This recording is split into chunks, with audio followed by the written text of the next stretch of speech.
યત્સંકલ્પા તપતિ તપનું વાતી વાત સમિંધે વહ નિર્ધત્તે ધરણીરુદધી લંઘતે નૈવ વેલા સોયં શ્રીમાન નિખિલ જગતા અંતરાત્માવતીર્ણો ધર્મં રક્ષણ દિશતુ કુશલમ સ્વામિનારાયણો યદરોમ વિવરેલીના અંડાનાં કોટયઃ પૃથક્ તદક્ષરં ગુણાતીતં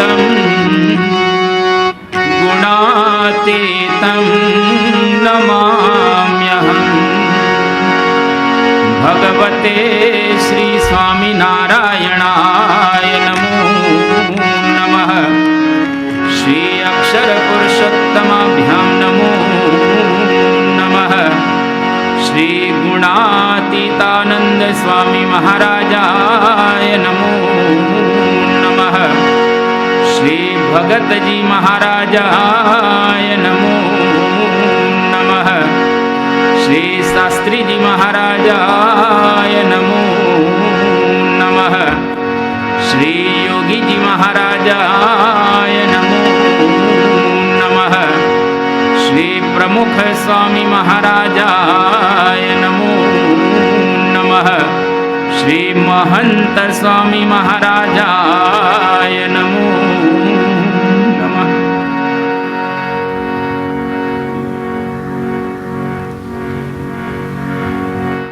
બ્રહ્મ સ્વરૂપ પરમ પૂજ્ય પ્રમુખ સ્વામી મહારાજ જેઓ 2016ની સાલમાં અક્ષર નિવાસી થયા અને પરમ પૂજ્ય મહંત સ્વામી મહારાજ ગુરુપદે આ લોકની અંદર આપણને દર્શન દાન આપવા માટે ઉદ્યત થયા.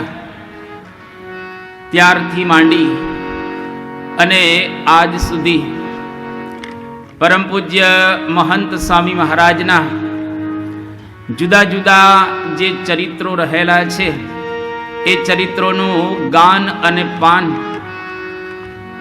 આપણે સમયે સમયે પારાયણના રૂપની અંદર કરેલું છે. આપણને એવો એક વિચાર પ્રાપ્ત થયો કે અડાજણ વિસ્તારની અંદર આપણા મંડળો આજુબાજુ ચાલી રહેલા છે. એ મંડળોને પણ પરમ પૂજ્ય મહંત સ્વામી મહારાજના પ્રસંગો દ્વારા કંઈક દિવ્ય લાભ પ્રાપ્ત થાય એવા એક પરમ હેતુથી આપણે અહીંયા આગળ આ જે દરરોજ સવારની કથા થાય છે યોગી હોલની અંદર, એને બદલે આપણે અહીંયા આગળ એક પારાયણના રૂપમાં આ કથાનો આપણે પ્રારંભ કરી રહેલા છીએ. સામાન્ય રીતે માણસનું જીવન સવારથી સાંજ સુધી પસાર થઈ રહેલું છે. એ જીવનની અંદર એને સત્પુરુષ દ્વારા કંઈક ને કંઈક પ્રાપ્ત થાય. કારણ કે સત્પુરુષનું જીવન દરિયા સમાન રહેલું છે. સત્પુરુષનું જીવન આકાશ સમાન રહેલું છે. એના જીવનમાંથી આપણને હજારો અને લાખો પ્રકારની પ્રેરણાઓ પ્રાપ્ત થાય. એટલે આપણે એમના જીવનમાંથી કંઈક ને કંઈક શીખીશું. 31 તારીખ સુધી આ પારાયણ ચાલશે અને બરાબર સમયસર શરૂ થશે અને સમયસર પૂરી થશે. 8 વાગે એટલે પારાયણનો પ્રારંભ થઈ જશે અને 9માં 1 મિનિટની વાર હશે ત્યારે પારાયણ પૂરી થઈ જશે. બરાબર રીતે 31 તારીખ સુધી સમયની પાબંદી આ જ પ્રમાણે ચાલશે. તો પરમ પૂજ્ય મહંત સ્વામી મહારાજના જુદા જુદા ચરિત્રોનું આપણે ગાન અને પાન કરીશું અને એના દ્વારા આપણે આપણા જીવનની અંદર શાંતિનો અહેસાસ પ્રાપ્ત કરી શકીશું. કારણ કે ભગવાનના ચરિત્રોમાં એક પ્રકારની પરમ શાંતિ રહેલી છે અને આજે દુનિયાના તમામ લોકો શાંતિની શોધ માટે નીકળ્યા છે. હજારો ને લાખો લોકોના જીવનની અંદર અશાંતિ રહેલી છે. બહુ જ એવા ઓછા લોકો છે જેને પરમ શાંતિનો અહેસાસ કે અનુભવ પ્રાપ્ત થાય. એટલે એ પરમ શાંતિનો અહેસાસ કે અનુભવ પ્રાપ્ત કરવા માટે આ મહંત ચરિતમ રહેલું છે. ભગવાન વેદવ્યાસની અનુભૂતિ અને આપણા સંપ્રદાયની અંદર સદગુરુ વર્ય મુક્તાનંદ સ્વામીની અનુભૂતિ, આ બેની અનુભૂતિ એવી રહેલી છે કે પ્રગટના ચરિત્રમાં શાંતિ રહેલી છે. જો પ્રગટના ચરિત્રો આપણે સાંભળીએ તો એના દ્વારા સુખ અને શાંતિનો આપણને એક પ્રકારનો અહેસાસ પ્રાપ્ત થાય. અને આમે માણસને શાંતિ પ્રાપ્ત કરવી એનો મૂળભૂત સ્વભાવ છે.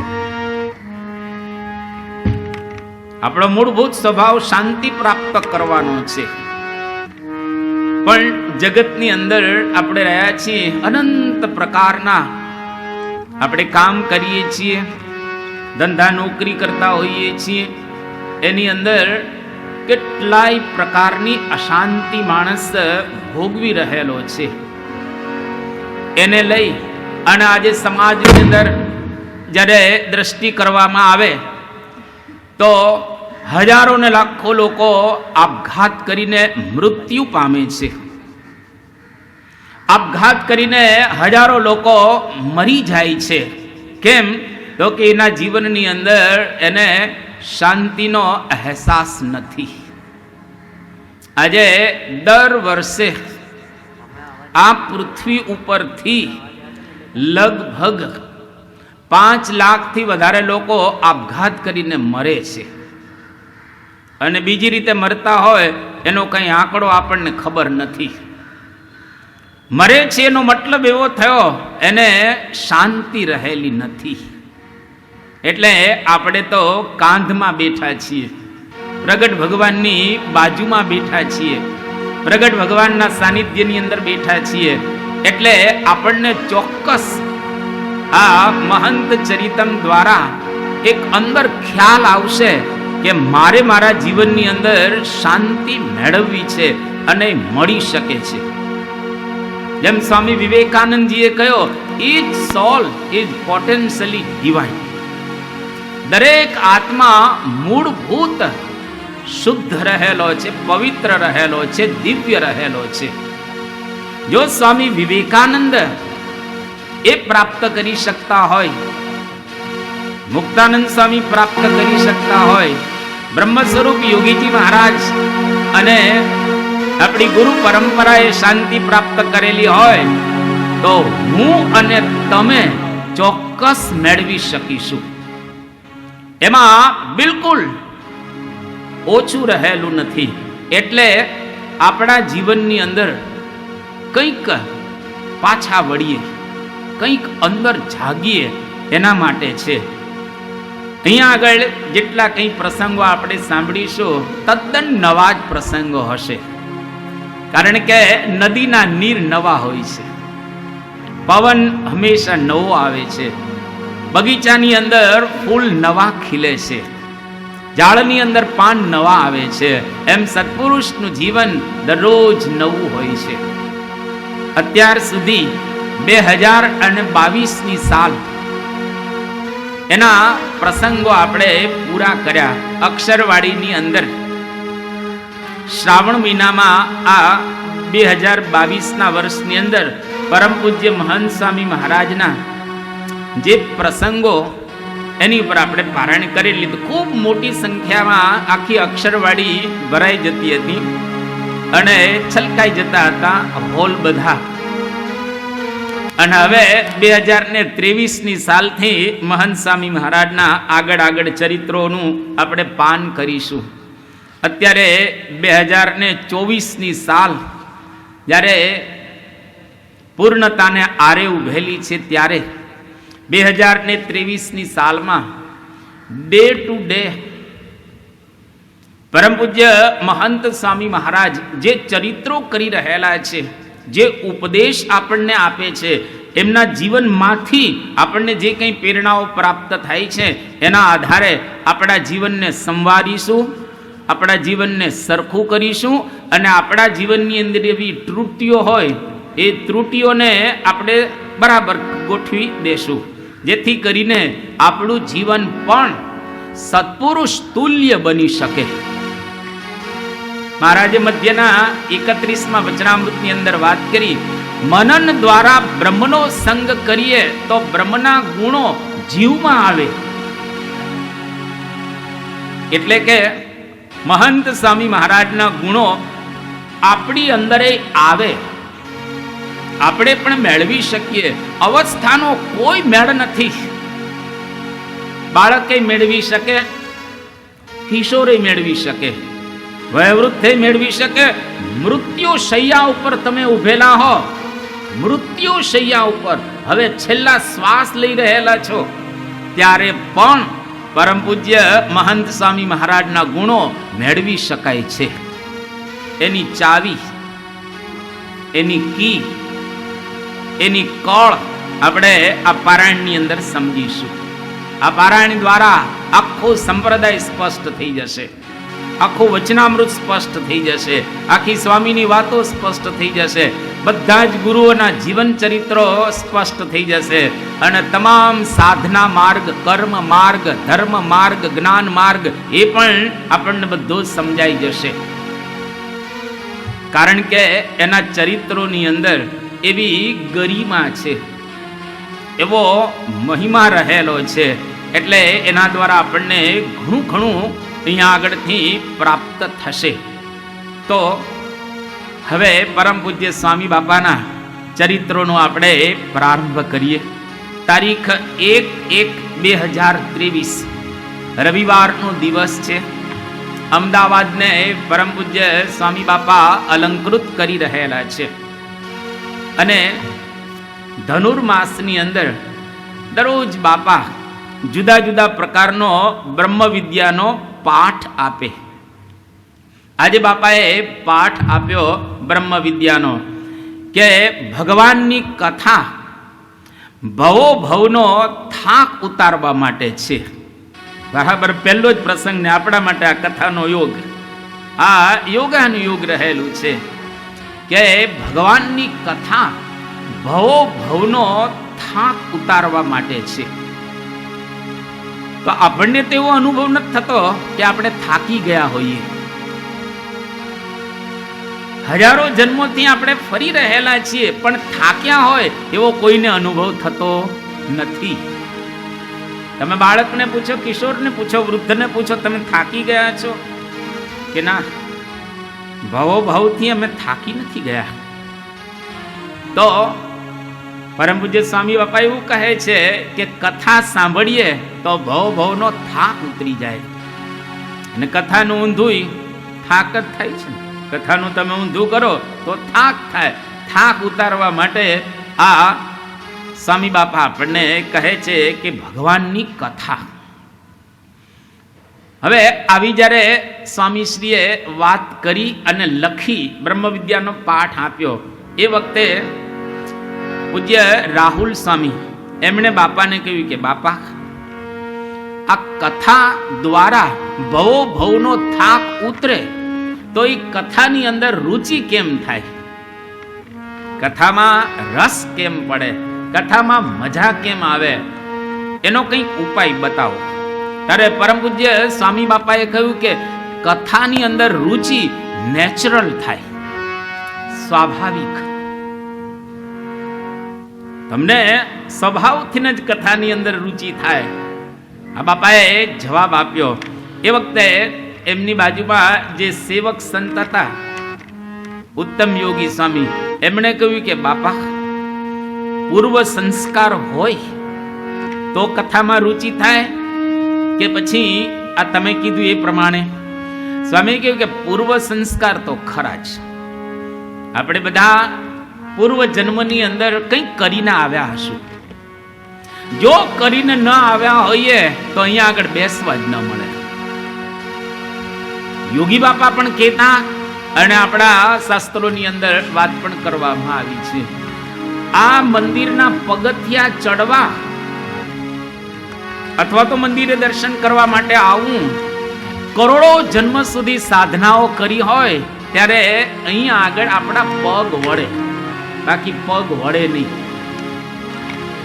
યોગી બાપા તો એવું કહેતા કે સોપારી ઉપર ઊંધે માથે 100 વર્ષ સુધી કોઈ તપશ્ચર્યા કરે તો એને આ મંદિરના દાદર ચડવા મળે અને ઠાકોરજીના દર્શનનો એને લાભ પ્રાપ્ત થાય. 100 વર્ષ ઊંધે માથે શીર્ષાસન કરવાનું સોપારી ઉપર.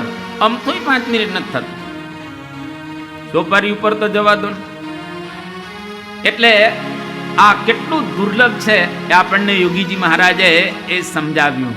તો અહીંયા આગળ બાપા એવું કહે છે કે કથાની અંદર પૂર્વ સંસ્કારને લઈને રુચિ થાય અને નેચરલ થાય.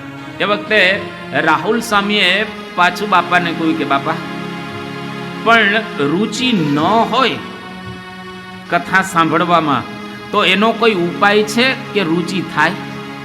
નેચરલ ન હોય તો કંઈક ઉપાય રહેલો છે કે જેથી કરીને કથા સાંભળવામાં રુચિ થાય? આપણે જેમ સાંભળ્યું છે ને કે માખી ચંદન પર હરે, માખી ચંદન પર હરે, અને દુર્ગંધ હોય ત્યાં જાય. પાપી કથા ના સાંભળે, કાં ઊંઘે ને કાં ઉઠી જાય, કાં ઊંઘે અને કાં ઉઠી જાય.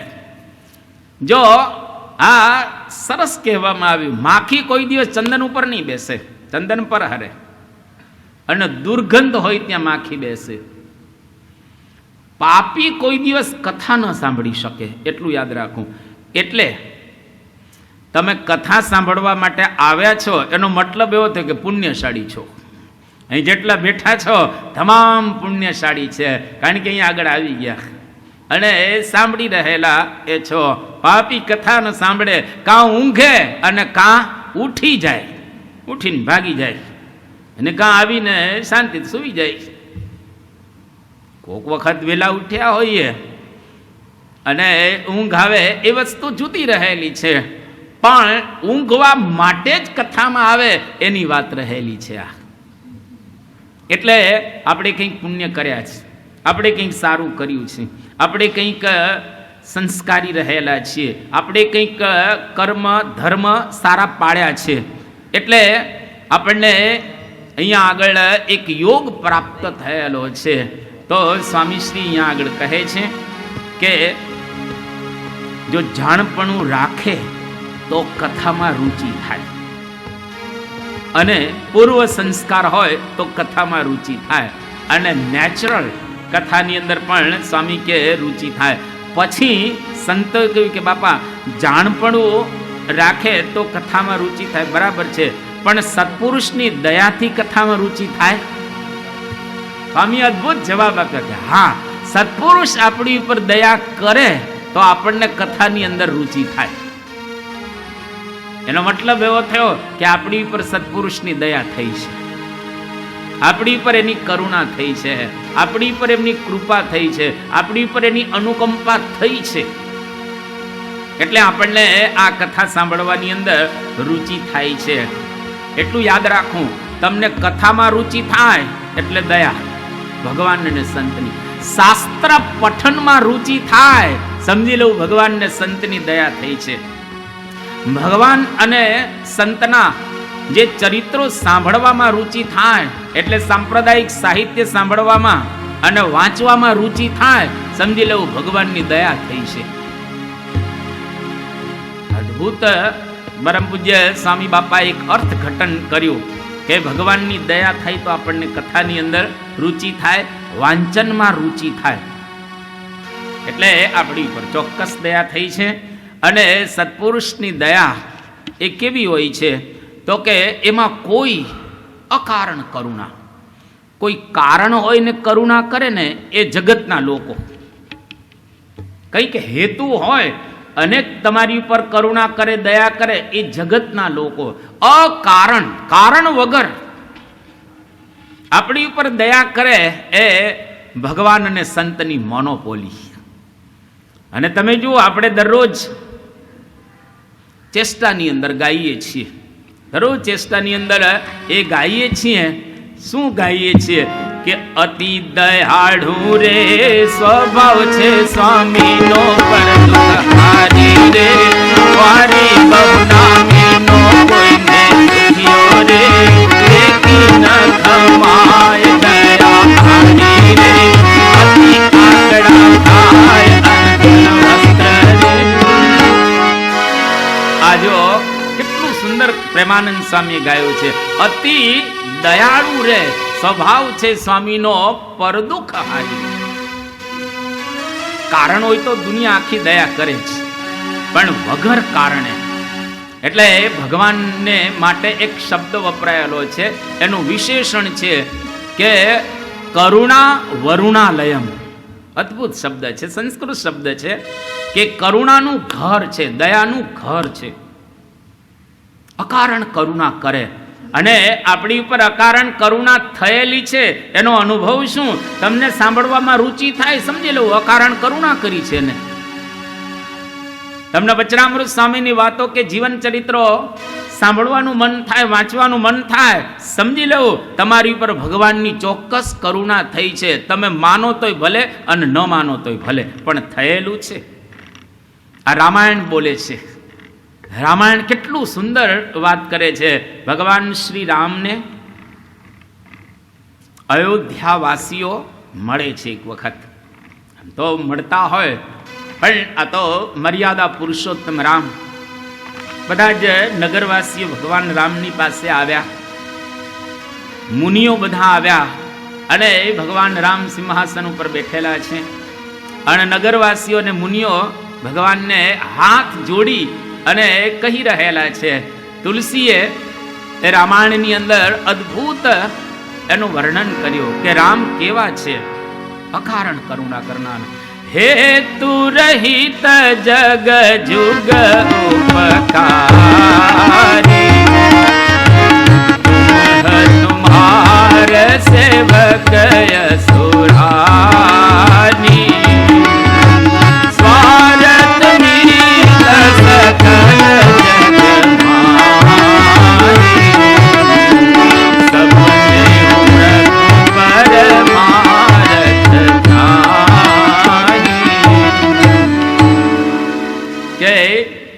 હેતુ રહિત જગ જુગ ઉપકારી. હેતુ હોય તો બધા જ કરુણા કરતા હોય છે, પણ હેતુ રહિત કોઈ ઉપકાર કરનારા હોય, તુમ્હાર સેવક અસુરારી. ભગવાન અને સંત એવા છે, કોઈ પણ પ્રકારના કારણ વગર તમારી ઉપર દયા કરે. રામાયણની સાક્ષી પૂરે છે. સ્વાર્થ મિત સકલ જગમાં, દુનિયા આખી સ્વાર્થની રહેલી છે. તમે સવારથી સાંજ સુધી નોકરી કરો, ધંધા કરો, આખો જગતનો બધો વ્યવહાર છે સ્વાર્થ ઉપર રહેલો છે. પરમાર્થ ક્યાં? અને આપણે કીર્તનમાં ગાઈએ છીએ ને કે તમે ગાજો મારી સાથે કે સ્વાર્થીઓ સંસાર થેમાં રહ્યો લખપતિ, હે સ્વાર્થીઓ સંસાર થેમાં રહ્યો લખપતિ, સંત પુરુષની સોબત વિનાશી થશે ગતિ, સંત પુરુષની સોબત વિનાશી થશે ગતિ, હરિ વિના હિતકારી કીધું કોઈ તારું નથી, હરિ વિના હિતકારી કીધું કોઈ તારું નથી. જો ભગવાન વિના આપણું કોઈ હિત કરનારું નથી. એનો મતલબ એવો નથી કે દુનિયામાં લોકો તમારું હિત નથી કરતા, પણ હિત કરે ને એની સાથે સાથે એનો સ્વાર્થે થોડો ભળેલો હોય. માં દીકરો તમારી ઉપર હિત કરે, તમારી દીકરી તમારી ઉપર હિત કરે, તમારા અર્ધાંગીની ધર્માંગીની કહીએ એ તમારી ઉપર હિત કરે, પણ એમાં ક્યાંક સ્વાર્થની ગંધ હોય છે. જ્યારે ભગવાન અને સંત આપણી પર હિત કરે એમાં કોઈ સ્વાર્થ નહીં, બિલકુલ પરમાર્થ. અને આ રામાયણ એની સાક્ષી પૂરે છે. અને ભગવાનને સંત કેવા છે? સ્વાર્થ વગર દયા કરે. એ દયા કરે એટલે આપણે આ માર્ગે આગળ વધી શકીએ. કેટલું સરસ કહે છે બાપા કે ભગવાનને સંત દયા કરે એટલે તમને કથામાં રુચિ થાય, તમારી ઉપર દયા કરે એટલે તમને કંઈક વાંચવાનું વ્યવસ્થિત મન થાય. રામાયણ એક બહુ સુંદર વાત કરી રહેલી છે અહીંયા આગળ કે દુનિયાની અંદર સ્વપ્ને હો પ્રભુ પરમાર્થ નાહી. અદ્ભુત. દુનિયામાં ક્યાંય તમને સ્વપ્નમાં પણ પરમાર્થ જોવા નહીં મળે. દુનિયાની અંદર આ તુલસીનું દર્શન છે. પરમાર્થ એટલે ભગવાનની પાસે પહોંચાડવો, પરમ અર્થ.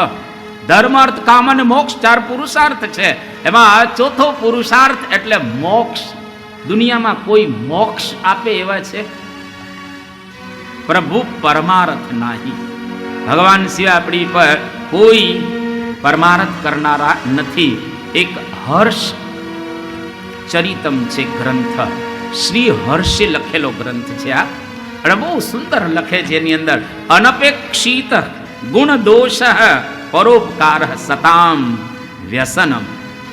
તમારી અંદર ગુણ અને દોષ જોયા વિના પરોપકાર કરે, તમારું હિત કરે, એ ભગવાન અને મહંત સ્વામી મહારાજ જેવા સંત રહેલા છે, જે આપણું હિત કરે, આપણું કલ્યાણ કરે, આપણો મોક્ષ કરે. અને આમી જે સાચા સંતો રહેલા છે એ સાચા સંતોના જીવનમાં તમને દેખાશે. તમે ભક્તમાળ વાંચો, કેટલા ભક્તમાળમાં ચરિત્ર છે. હું ખાલી એક જ ચરિત્ર તમને કહું. એક ચરિત્ર અદભુત છે એકનાથનું કે એકનાથજી એક વખત નદીના કિનારા ઉપરથી આમ પસાર થતા હતા. મહાન ભક્ત એકનાથ. એક વીંછી નદીની અંદર આમ પડી ગયો.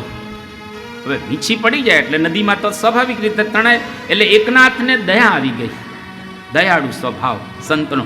એ વીંછીને પકડી અને કિનારા ઉપર મૂકી દીધો. હવે જેવો વીંછીને કિનારા ઉપર મૂક્યો એટલે વીંછીએ ડંખ માર્યો. વીંછીનો ડંખ તો જરા અઘરો છે.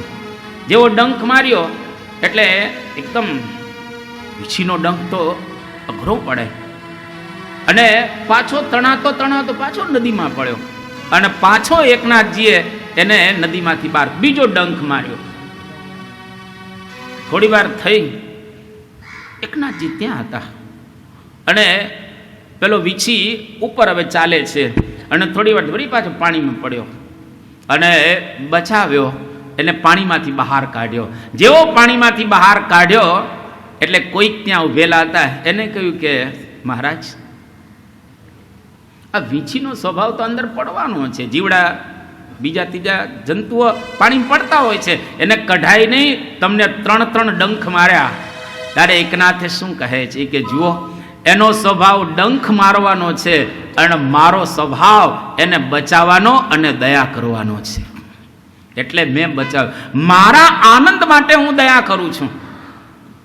એને તો જીવન પ્રાપ્ત થશે, પણ મને આનંદ મળશે, મને ભીતરમાં શાંતિનો અહેસાસ પ્રાપ્ત થશે.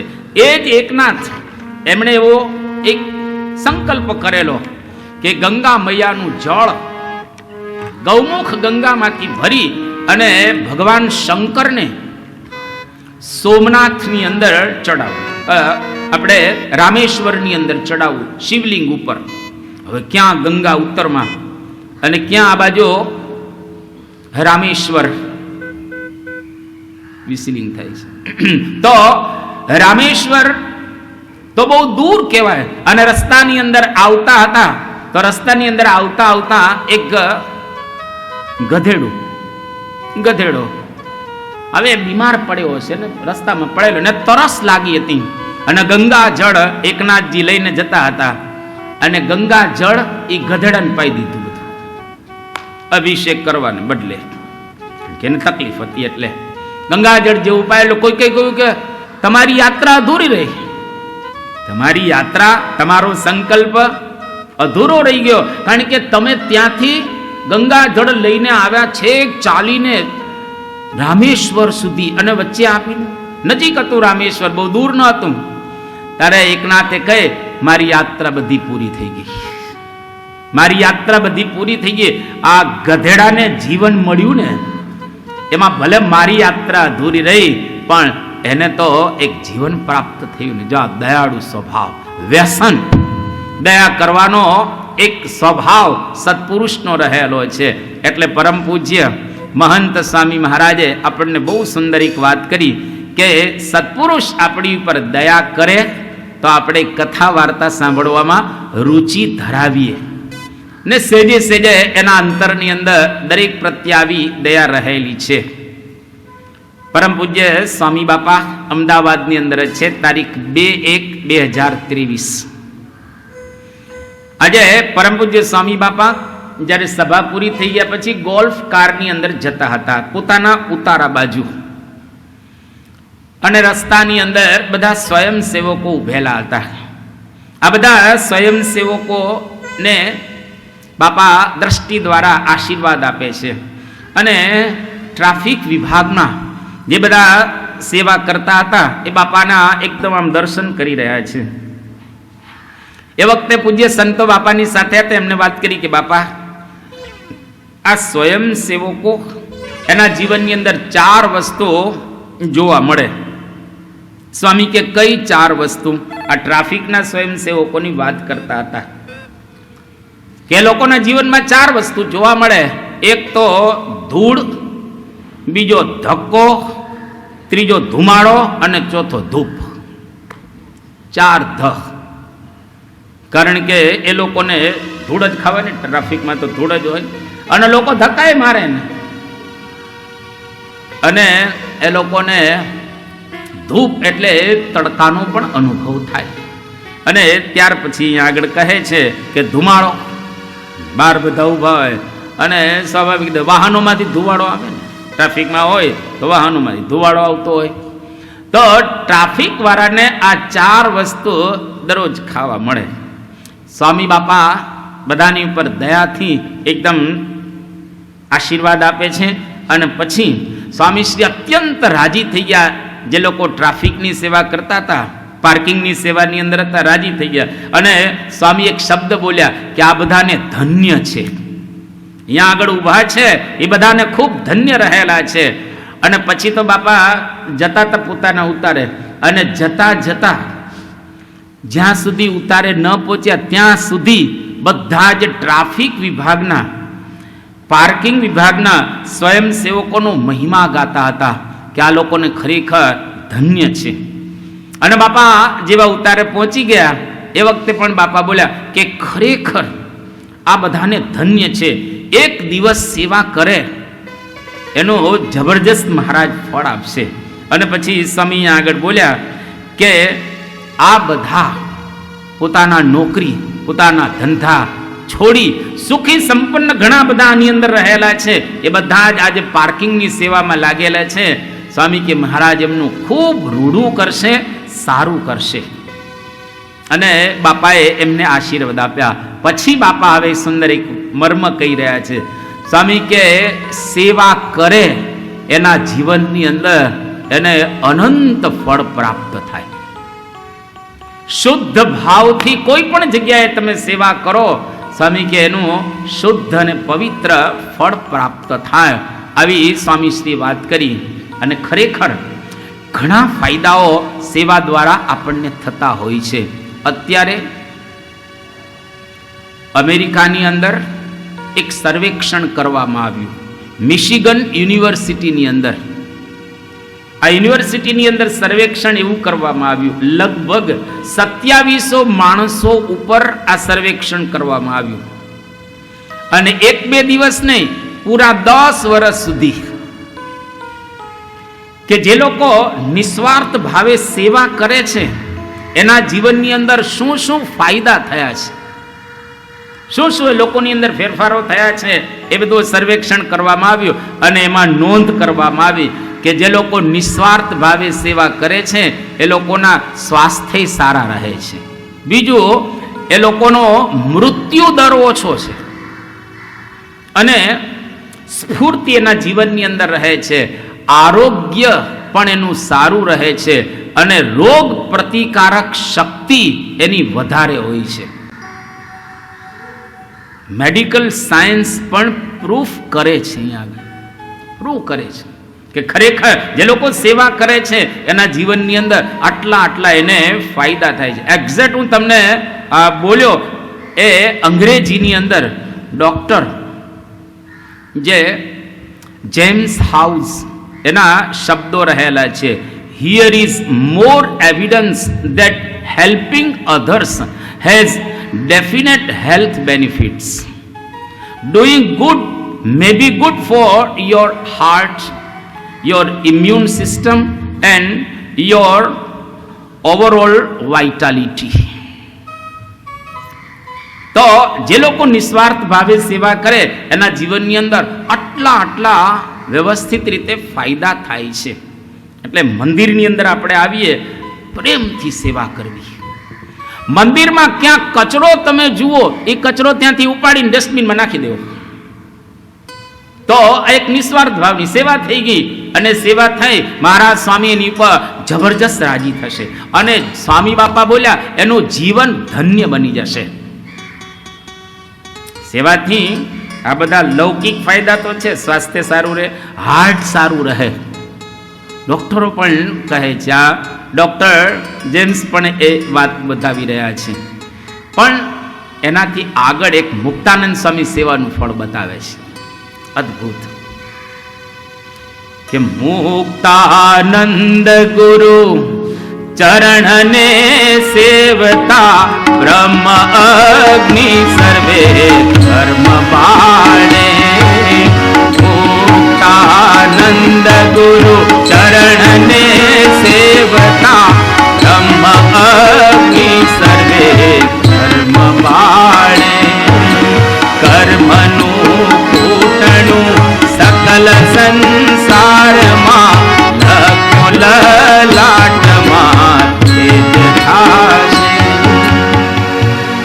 મુક્તાનંદ ગુરુ ચરણને સેવતા બ્રહ્મ અગ્નિ સર્વે કર્મ બાળે.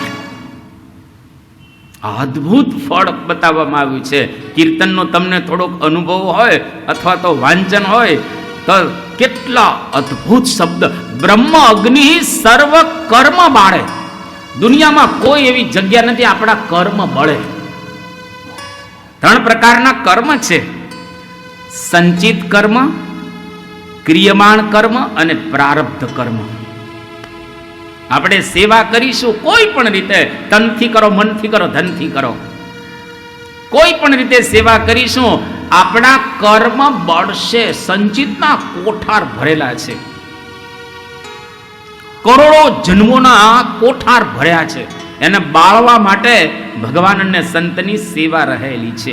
જો એ કરીશું તો કર્મ બળી જશે. એક સમય એવો આવશે કે આપણે બધા જ કર્મોને બાળી નાખીશું અને જીવન કેવું બની જશે? બાપા કહે ધન્ય. પછી કોઈ પણ સેવા કરે, તમે જુઓ રામ ભગવાનના વખતમાં કોને સેવા કરી? વાનરોએ. વાનરો તો પશુ કહેવાય. પશુને કંઈ એવું જ્ઞાન ન હોય આમ વિશેષ જેમ માણસને હોય એવું, પણ તમે જો એ લોકોએ સેવા કરી તો વાનરો ધન્ય બની ગયા. અને લખ્યું નિષ્કુળાનંદ સ્વામીએ કે નર ન આવ્યા પશુ પાડમાં, પશુએ કર્યા પ્રસન્ન, સમુદ્રોહી જે સેવા કરે તે સમાન નહીં સાધન. નર ન આવ્યા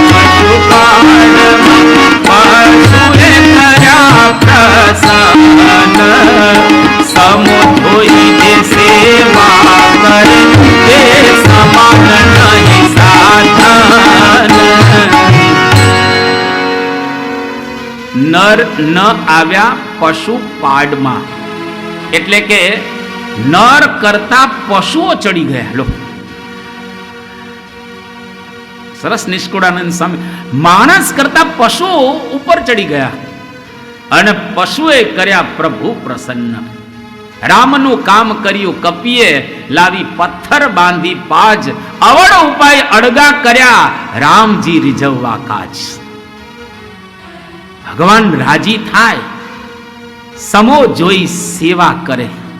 સમો આવે એને જોઈને સેવા કરવી, અને જો એ પ્રમાણે સેવા કરીએ તો ભગવાન કેટલા પ્રસન્ન થઈ ગયા અને બધા જ વાનરોને વૈકુંઠની અંદર લઈ ગયા. અને તુલસીદાસજીએ કેવી સરસ સાક્ષી બોલી કે પુની પુની તે સત્ય કહું તોઈ. આ તુલસીના અદ્ભુત શબ્દ છે, પુની પુની. હું તમને વારે વારે કહી રહેલો છું. શું કહી રહેલા છે? તુલસીદાસજી કહે છે ભગવાન કે મને સેવક જેવો કોઈ પ્રિય નથી. કે પુની પુની સત્ય કહું તો હિ પાઈ, મોહી સેવક સમ પ્રિય કો નાહી. પુની પુની સત્ય કહું તો હિ પાઈ, મોહી સેવક સમ પ્રિય કો નાહી. મોહી સેવક સમ પ્રિય કો નાહી. હું તમને વારે વારે કહું છું કે મને સેવક જેવો કોઈ વહાલો નથી. ખાલી બાપાની અંગત સેવા કરતા એટલાની જ વાત નથી કરતા. આપણે બધા જ બાપાની અંગત સેવાની અંદર જોડાયેલા છીએ. કોઈ પણ પ્રકારની કરીએ સેવા એ બાપાની ડાયરેક્ટ પહોંચે છે. તમારા ઘરે પણ તમે કંઠી બાંધેલી હોય અને કંઈ પણ સંપ્રદાય માટે કરો તો એ સેવા ડાયરેક્ટ બાપાને જ પહોંચે છે, મહારાજને જ પહોંચે. તમારા પાડોશમાં કોઈ રહેતો હોય અને મંદિરે લઈ આવો, ડાયરેક્ટ સેવા બાપાને. આ પારાયણ ચાલવાની છે, એક જણાને પારાયણમાં લઈ આવો, ડાયરેક્ટ બાપાની સેવા, બાપા રાજી. અને એ આ માર્ગે જો ચડશે, એને કંઈક બે શબ્દ સારા મળશે તો એનું ફળ ચોક્કસ તમને મળશે. બાપા કેટલી અહીંયા આગળ સુંદર આપણને શિખામણ કે વાત કરી રહેલા છે કે સેવા કરવી એ ખરેખર આપણા માટે અતિશય અગત્યની રહેલી છે. અને બાપા એના દ્વારા કહે છે જીવન ધન્ય બની જાય. એટલે આપણે જેટલું બની શકે એટલું કંઈક સંપ્રદાય માટે યોગદાન આપીએ. પછી તનથી અપાય, મનથી અપાય કે ધનથી અપાય, કોઈ પણ રીતે એ સેવા કરી અને એનું આપણે કંઈક ઋણ અદા કરીએ અને કંઈક આપણા જીવનની અંદર આગળ વધીએ. આવો સુંદર ઉપદેશ બાપાએ આપ્યો. તારીખ 3/1/2023 મંગળવાર અમદાવાદને બાપા અલંકૃત કરી રહેલા છે. અને લંડનથી એક 5 વર્ષની બાળકીનો પત્ર આવ્યો. એક તો આપણને પ્રશ્ન થાય કે 5 વર્ષની બાળકી બાપાને પત્ર લખે છે, પણ એને લખ્યો બાપાને પત્ર, અને એ પત્ર હતો અંગ્રેજીમાં. અને પૂજ્ય આત્મ સ્વરૂપ સ્વામીએ બાપાની સમક્ષ આ પત્રનું વાંચન કર્યું અને પછી એ પત્રની અંદર જે કંઈ આવ્યું હતું બાપાને બતાવ્યું કે બાપા આ 5 વર્ષની બાળકીનો એક પત્ર છે અને એની અંદર બાળકી એવું લખે છે સૌથી પહેલા કે જય સ્વામિનારાયણ. સ્વામી બાપા આપને જય સ્વામિનારાયણ. બાપા મેં દુઃખનો અનુભવ કર્યો જ્યારે હું ચાણસદ ગઈ અને મેં ચાણસદ છોડ્યું ત્યારે મને દુઃખનો અનુભવ થયો. કયા પ્રકારનો દુઃખનો અનુભવ થયો કે મને પરમ પૂજ્ય પ્રમુખ સ્વામી મહારાજના દર્શન ન થયા. એ વખતે મારો જન્મ થયો ન હતો અને ચાણસદની અંદર મંદિર જોયું, આપના જન્મસ્થાનના દર્શન કર્યા એટલે મને દુઃખ થયું કે આવી એક મહાન વિભૂતિ, આવા એક સંતના મને દર્શન ન થયા. હું ભાગ્યશાળી નથી એટલે મને એના દર્શન ન થયા. અને મને બહુ દુઃખ લાગે છે, હવે મારે શું કરવું? અને સ્વામીશ્રીના મુખમાંથી શબ્દો તરત સરી પડ્યા. આત્મ સ્વરૂપ સ્વામીએ જ્યારે આ પ્રકારની વાત કરી ત્યારે સ્વામીએ વાત કરી કે પ્રમુખ સ્વામી ક્યાં ગયા છે? પ્રમુખ સ્વામી અત્યારે હયાત જ રહેલા છે, એ સ્વામી ગયા નથી, એવો તમે એને જવાબ લખી દેજો. અને આ પ્રસંગ જ્યારે પૂરો થયો અને થોડી વાર પછી જ તરત જ ત્યાં આગળ આપણે જાણીએ છીએ કે શતાબ્દી મહોત્સવ અદભુત રીતે ઉજવાઈ ગયો, ધામધૂમ થઈ ગઈ અને બાપાનો મહિમા સમગ્ર વિશ્વની અંદર ખૂબ ફેલાયો. એ સંદર્ભમાં બધી વાતો ચાલતી હતી અને એ વખતે બધા ત્યાં આગળ કહે છે કે બાપા, પરમ પૂજ્ય પ્રમુખ સ્વામી મહારાજનો શતાબ્દી મહોત્સવ ખૂબ ધામધૂમપૂર્વક એ ઉજવાયો અને આ બધો જે પ્રતાપ છે એ આપનો રહેલો છે, બરાબર ને બાપા? રાહુલ સ્વામી આ પ્રકારે પૂછ્યું તો સ્વામી કે ના, તમારો છે.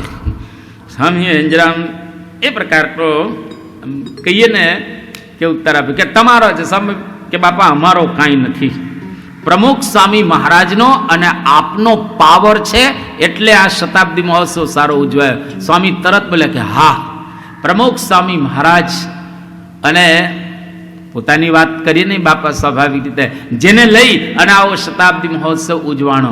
હમણાં પેલી બાળકીને જવાબ શું આપ્યો કે ગયા નથી, અત્યારે પાછો જવાબ શું આપે છે કે આને લઈ અને શતાબ્દી મહોત્સવ સારી રીતે ઉજવાયેલો. તો થોડી વારમાં જ પરમ પૂજ્ય મહંત સ્વામી મહારાજે 2 વખત પોતાની ઓળખાણ આપી કે પ્રમુખ સ્વામી ગયા નથી, પરંતુ આજે દર્શન આપી રહેલા છે. બંનેનું ઐક્ય છે. અને એટલું યાદ રાખવું, ગુરુઓ બદલાતા રહેશે. આ પૃથ્વીનું તળ જ્યાં સુધી રહેશે ત્યાં સુધી તમામ ધર્મો અને સંપ્રદાયોની અંદર ગુરુ બદલાતા રહે છે. આ યાદ રાખજો, ગુરુઓના શરીર, ગુરુઓના હાવભાવ અને ગુરુઓની કાર્ય પદ્ધતિ આ બધું બદલાતું રહેશે અને બધું જુદું જુદું દેખાય છે. પ્રમુખ સ્વામી મહારાજનું શરીર અને મહંત સ્વામી મહારાજનું શરીર જુદા છે. ગુણાતીતાનંદ સ્વામીનું શરીર અને ભગતજી મહારાજનું શરીર જુદા છે. એટલે તમામ ગુરુઓના શરીર જુદા દેખાશે. તમામ ગુરુઓના હાવભાવ પણ તમને જુદા દેખાશે. યોગીજી મહારાજ આમ લટકા કરીને આમ આશીર્વાદ આપતા અને તાલીઓ વગાડતા, એવું પ્રમુખ સ્વામી મહારાજ નહોતા કરતા. અને મહંત સ્વામી મહારાજ તો હાવ શાંત, કેટલા શાંત. તો હાવભાવે દરેક ગુરુના જુદા જુદા તમને દેખાય. અને કાર્ય પદ્ધતિ પણ દરેકની જુદી જુદી. જે કાર્ય પદ્ધતિ શાસ્ત્રીજી મહારાજની હતી એ યોગી બાપાની ન હતી. જે કાર્ય પદ્ધતિ યોગી બાપાની હતી એ પ્રમુખ સ્વામીની નથી અને મહંત સ્વામી મહારાજ એવી નથી. એટલે શરીર, હાવભાવ અને કાર્ય પદ્ધતિ તમામ ગુરુઓની જુદી જુદી તમને દેખાશે. પણ 3 વસ્તુ ગુરુની સરખી દેખાશે. કઈ 3 વસ્તુ? ભાવના, ભક્તિ ને ભરોસો. જે ભાવના ગુણાતીતાનંદ સ્વામીની હતી એ જ ભાવના આજે મહંત સ્વામી મહારાજની પણ છે, પ્રમુખ સ્વામી મહારાજની પણ એ જ ભાવના હતી. ભાવના, જે ભક્તિ ગુણાતીતાનંદ સ્વામીમાં જોવા મળતી એ જ ભક્તિ આજે મહંત સ્વામી મહારાજની અંદર પણ જોવા મળશે. ભાવના ને ભક્તિ અને ભરોસો. ભરોસો એટલે ભગવાન ઉપર વિશ્વાસ. કેવો વિશ્વાસ તમે જુઓ, ભગવાન ઉપર વિશ્વાસ. ગુણાતીતાનંદ સ્વામીનો પ્રસંગ એક કહીએ. ગુણાતીતાનંદ સ્વામી જુનાગઢની અંદર હતા અને મહારાજનો કેટલો જબરજસ્ત વિશ્વાસ એને કે મહારાજ કરશે જ. અને કેવા અદ્ભુત કામ શ્રીજી મહારાજે ગુણાતીતાનંદ સ્વામીના કર્યા આપણે જાણીએ છીએ એના જીવન ચરિત્રોના હજારો પ્રસંગો દ્વારા. અને એવો જ ભરોસો પ્રમુખ સ્વામી મહારાજને પણ હતો અને આજે એવો જ ભરોસો પરમ પૂજ્ય મહંત સ્વામી મહારાજને રહેલો છે. આપણે લાગે કે આ કામ થઈ જ ન શકે અને છતાંય થાય. લંડનની જમીન મળેલી હતી અને આપણને લાગે કે આની અંદર મંદિર થાય તો સારું, ન થયું. પણ સ્વામી બાપાએ કહ્યું ભગવાન જે કરતા હશે સારું જ હશે. એલેનું મંદિર પરમિશન જ ન મળે. મંદિર બાંધવું કઈ રીતે? હવે 72 ફૂટ કે 75 ફૂટની પરમિશન મળે જ નહીં. સ્વામી કે શરૂ કરી દો, મળી જશે. લો, શરૂ કરવાનું મળી કઈ રીતે જાય? હવે અમેરિકાના કાયદા છે, થોડુંક આપણી જેમ ત્યાં કાંઈ બીજું ચાલે નહીં, પણ સ્વામી કે મળી જશે. અને ખરેખર સમય આવ્યો, મળી ગયું. લોકો વિચાર તો કરો, યોગી બાપા એક બોલીને ગયા હોય કે જમુનાના કાંઠે મંદિર કરવું છે, અને 31 વર્ષ સુધી કેટલી જગ્યાઓ જોઈ, પણ પ્રમુખ સ્વામીનો ભરોસો તો જુઓ કે ના મળશે જ. યોગી બાપા કહીને ગયા છે, એટલે જમુનાના કાંઠે મંદિર થયું ને, અક્ષરધામ અને પેલું શિખરબદ્ધ મંદિરે થયું. ભરોસો બધાનો સરખો હોય, ભક્તિ એ જ પ્રકાર, અને ભાવના પણ એ જ પ્રકારની જોવા મળે. એટલા માટે તુલસીદાસજીએ ગુરુની વંદના નથી કરી, યાદ રાખજો.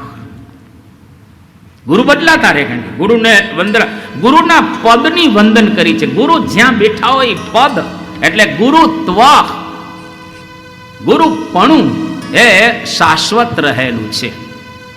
અદ્ભુત અર્થ મહંત સ્વામી મહારાજ એક એક ચરિત્રમાંથી આપણને સાંભળવા મળશે. તુલસીએ અદ્ભુત ચોપાઈ લખી કે બંદહુ ગુરુ પદ પદુમ પરાગા સુચિ સુવાસ રસ અનુરાગા બંદહુ ગુરુ પદ પદુમ પરાગા સુચિ સુવાસ સરસ અનુરાગા અમિય મુનિમય ચૂરણ ચારુ સમન સકલ ભવ રુજ પરિવારુ અમિય મુનિમય ચૂરણ ચારુ સમન સકલ ભવ રુજ પરિવારુ સમન સકલ ભવ રુજ પરિવારુ. કે બંદહુ ગુરુ પદ પદુમ પરાગા, હું ગુરુના પદને વંદન કરું છું, એના ચરણારવિંદને હું વંદન કરી રહેલો છું. ગુરુ પદ કેવું છે તો કે સુરુચિ સુબાસ સરસ અનુરાગા. રુચિકર એની રજ છે. રજ તો ખાલી એક આમ આપણને સમજાય એટલે કહ્યું છે, પ્રતીક રૂપે, પણ ગુરુના પદને વંદન કરે છે, અનુરાગયુક્ત રહેલું છે. અને અમિય મુરીમય ચૂરણ ચારુ, એ પદને જો આપણે બરાબર રીતે અનુસરીએ, એની ચરણ ધૂલી આપણી આંખ ઉપર અડાડીએ તો આપણી આંખ ખુલી જાય, નેત્ર ખુલી જાય. આ નેત્ર ખુલે એટલે શું? તો આપણને દુનિયા વ્યવસ્થિત દેખાય, દુનિયાનો સરસ અનુભવ થાય. સમન સકલ ભવ રુજ પરિવારું, તમામ રોગો શાંત થઈ જાય. મોટામાં મોટો રોગ કયો છે? ભવરોગ. કો દીર્ઘ રોગ ભવ એવ ચ. શંકરાચાર્ય, મોટામાં મોટો રોગ ભવરોગ છે, માથે જન્મ મરણ મોટું દુઃખ છે, ગર્ભવાસનું દુઃખ છે. ગુરુના પદને વંદન કરીશું તો આપણા તમામ રોગો શાંત થઈ જશે. આ દવા તો જો કેટલી અદ્ભુત છે. અને તુલસીએ સરસ લખ્યું છે કે ઉદર હી બિમલ બિલોચન હી કે મિટહી દોષ દુઃખ ભવરજની કે સુજહી રામ ચરિત મતિ માની કે ઉપત પ્રગટ જહ જોજહી ખાની કે ઉપત પ્રગટ જહ જોજહી ખાની કે. એ ખરેખર ગુરુના પદને આપણે વંદન કરીશું તો આપણા નેત્ર ખુલી જશે. આપણા ખુલેલા છે બધાને, ક્યાં બંધ છે? અહીં કોઈ બંધ આંખો કરીને બેઠા જ નથી. નેત્ર ખુલવા એટલે અંતરદ્રષ્ટિ થઈ જશે. આ તો ખુલના આખી દુનિયાને ખુલ્લા છે, અંદર નેત્ર ખુલી જશે, અંતરદ્રષ્ટિ થશે કે મારે કંઈક કરવું છે, અને પામી શકીશું. ખાલી વાતો નહીં, પામી શકાશે અંદરથી અને મળશે. અને સ્થિર થશું જો ખરેખર કરશું તો પછી દુઃખ મટશે. અને ભગવાન રૂપી એક મણીને માણેક અંદર છે. તુલસી કેટલી સરસ. ભગવાન રૂપી ખનિજ મણીને માણેક રહેલા છે એ અંદરથી પ્રગટ થઈ જશે. આપણી પાસે જ રહેલા છે મણીને માણેક. અરે કોહિનૂર હીરો અંદર પડ્યો છે અને બહાર ભીખ માંગી રહેલા છે. કોહિનૂર હીરો અંદર છે. આપણા ઘરમાં જ હીરાની ખાણ છે અને આપણે બહાર શોધીએ છીએ. પણ એ કેવી રીતે હીરા નીકળશે તો કે ગુરુના પદને, ગુરુને જો વંદન કરીશું તો એના દ્વારા બધું જ નીકળશે. એટલે આ ગુરુના ચરિત્રો દ્વારા એક એક ચરિત્ર મહાન સ્વામી મહારાજના અદ્ભુત રહેલા છે, જેને આપણે 4 વેદો, ખટ શાસ્ત્ર, 18 પુરાણ, મહાભારત અને રામાયણ ઇતિહાસ, સ્મૃતિ ગ્રંથો અને બધા ગ્રંથો દ્વારા સમજીશું. એટલે આ ચરિત્રો સ્પષ્ટ થઈ જશે અને ભારતનો આધ્યાત્મિક ખજાનો એ પણ આપણને 31 તારીખ સુધીમાં ઘણો સમજાઈ જશે. ઘણો 31 તારીખ સુધીની અંદર એ સમજાઈ જશે. તો આજે બરાબર 9:01 વાર છે. આ ચરિત્રની સમાપ્તિ કરી અને પારાયણને હું સમાપ્તિ કરું છું. 2 મિનિટ ધૂન બોલાશે અને ત્યાર પછી જાહેરાત થશે અને ત્યાર પછી આપણે વિદાય લઈને જશું. બરાબર 8 વાગે શરૂ થશે અને 9:01 વાર છે ત્યારે પૂરી થશે. અને આપણે બધા અહીંયા આગળ જાહેરાત સાંભળી પ્રસાદ અંગીકાર કરી અને પછી વિદાય લેશું. સ્વામી નારાયણ નારાયણ નારાયણ,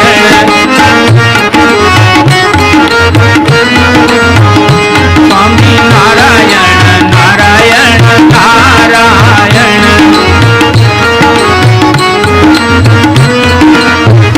સ્વામી નારાયણ સ્વામી નારાયણ,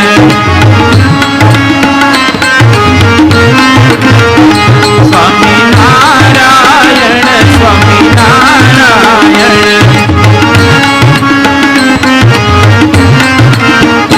સ્વામી નારાયણ નારાયણ નારાયણ,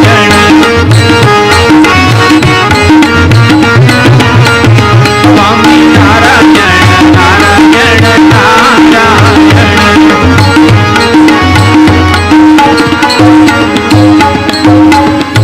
તટ્ટાર બેસી 2 હાથ જોડી અને જે કંઈ આપણે પ્રાપ્ત કરેલું છે એને વાગોડતા વાગોડતા ધ્યેય મંત્ર અને વિદાય શ્લોકની અંદર જોડાશું. દરેક હરિભક્તને ખાસ નમ્ર પ્રાર્થના કે જાહેરાત ફક્ત 2-3 મિનિટ જ ચાલશે, તરત તમને છોડી દેવામાં આવશે. વચ્ચેથી કોઈ આપણે ઊભા નહીં થઈએ.